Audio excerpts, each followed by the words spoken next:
As the 2022 season comes to a close with only one race left on the calendar, Ferrari and its fans will remember this season as another chance at the title that they let slip away. The team has experienced both the highest of highs and the lowest of lows this season, all thanks to their incompetent decision-makers and untimely strategic blunders. But the word on what is going on within the Ferrari garage is that team boss Mattia Binotto's days with the team are as good as numbered. If the rumblings are true, who will take the helm at Ferrari for next season? And how do the drivers really feel about the team's performance this season? Well, let's talk about it. But before we do, consider subscribing to the channel so you don't miss out on our latest uploads. Now that's out of the way, let's get started. Mattia Binotto was absent for the second time on a Formula One Grand Prix in Brazil. Although the team has cleared things up and said that Mattia is overseeing the development of the 2023 car, French motorsport Auto Hebdo has reported that this is how the team is slowly moving on from Mattia as their team boss. The website would further discuss and say that Ferrari's president, John Elkann, who had often defended Mattia against the media, is said to have had a change of mind during these past few races that he has underperformed, and is now looking at a possible replacement for Mattia. The French website would mention McLaren's Andreas Seidl, Sauber's Frederic Vasseur, and the team's current sports director, Laurent Mekies, as possible replacements for Mattia. And now it is safe to assume that the likelihood of Mattia being relieved of his position in the team has grown even more after another costly mistake by the team during qualifying in Sao Paulo, where the team failed to have Charles Leclerc ready for his second run in Q1, and topped it off by fitting a set of inters on Charles when almost everyone in the grid were already running on slicks.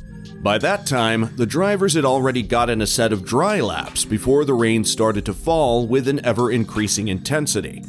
Former F1 driver, now Sky Sports pundit Ralf Schumacher would light up Ferrari and their strategy and say, "This year they managed to make mistakes again and again in situations in which they could perform brilliantly. I'm not convinced by the excuse, all the others were on slicks. Ferrari needs a change. If everything remains as it is, I have doubts about them. Ferrari had a fast car this year, but they always managed to squeeze the bare minimum out of it. I see them needing a change in leadership, otherwise it remains difficult for them. They need to change something." Obviously, Leclerc was pissed off, as I've lost count of how many times the team has ruined it for him. But, as every F1 driver would, Leclerc would remain PG when asked by the media about what had happened. "We were expecting some rain, which never came," said the Monegasque driver. "I will speak with the team and try to understand what we can do better in these conditions, but I'm extremely disappointed. The pace was there." And, as they have all season long, Ferrari would stand by their decision even if it was undeniably the wrong decision to make in that situation. Ferrari's race director Laurent Mekies would say that although the golden rule of motor racing is to use slicks whilst the track is still dry, the team felt that it was worth taking the gamble since there was imminent rain. "It's a bit frustrating because we got both cars into Q3 and then we were confronted with a tough choice," he said. "On one side, you have the track still being dry, and there is a golden rule that says you should go for that track while it is still dry. On the other side, we were expecting heavy rain imminently. Therefore, at the end of the day, we have split our car's strategy." Mekies would say that the team was aware that one of their drivers would be compromised with the decision, but they felt that the potential rewards outweighed the negative.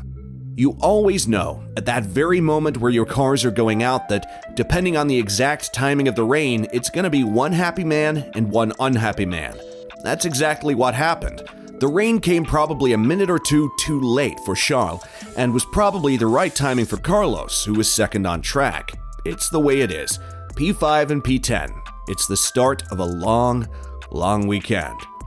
And with that gamble, the team has another race weekend to add to their long list of clownery this season, and hope that they don't make the same mistakes next season. "We have had many good qualifyings this year, including in very tricky conditions like today," he said. "But in this sort of difficult situation, there is always a lot to learn about the right decisions to make and about the less right. Certainly, it's something that we have taken on board with good habits to analyze in detail with teams with drivers and pull together to always look at after. We will use today to make another step together. But with all the heartache that the team and their fans have endured this season, the team still has something to race for in Abu Dhabi this weekend, as Leclerc is tied with Red Bull's Sergio Perez in the drivers' standings, and a finish higher than Perez would mean P2 in the drivers' championship for Leclerc. But Leclerc would try his best to get a firmer grip on P2 in Brazil, where he would request the team to switch positions with his teammate Carlos Sainz, who was ahead of him in the dying laps of the Sao Paulo Grand Prix. The team would decline Leclerc's request as they believed that it would be too risky to do so, since Alpine's Fernando Alonso was closing in on Charles. After the race, Leclerc would express his disappointment that the team declined his request and say that it was a scenario that he and the team had discussed before the race. I kind of understand that obviously Carlos is on the podium, but I normally don't ever ask these types of things. I did it because we had a discussion before the race mentioning this case, and for some reason, then we changed our minds in the heat of the moment. That was very frustrating, but it's like this. Ferrari, on the other hand, has recently revealed that there were two main reasons why the team chose to stick with how the two were positioned. The first one was the risk of Sainz getting a 5-second penalty for a safety car rule infringement during the confusion over Yuki Tsunoda's position on track.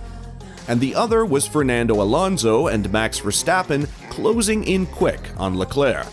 That meant that a 5-second penalty handed to Sainz or a mistimed pass by Leclerc would be costly for the team in the Constructors' Championship. Swapping the two cars on the last straight was certainly tricky because Charles had Fernando and Max just behind, said Mattia, so certainly it would have been tricky and somehow dangerous. But more than that, we knew that we were under investigation for what happened behind the safety car with Tsunoda. We were cleared by race control at the time, so we were quite, let me say, comfortable. But without having a conclusion on that matter, it would have been risky, because a 5-second penalty, for example, would mean that then Carlos would have been losing more than one position. So, for the Constructors' Championship, it was certainly better to stick with the positions and the gaps on track.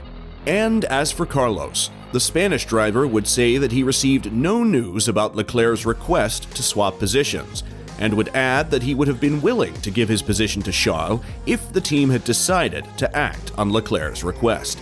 Honestly, no information came to me at any point in the radio, Sainz revealed to Sky, so I guess the team was managing it with him, but you guys know that I'm a big team player, and whatever would have come, I would have done it, but it never came to me.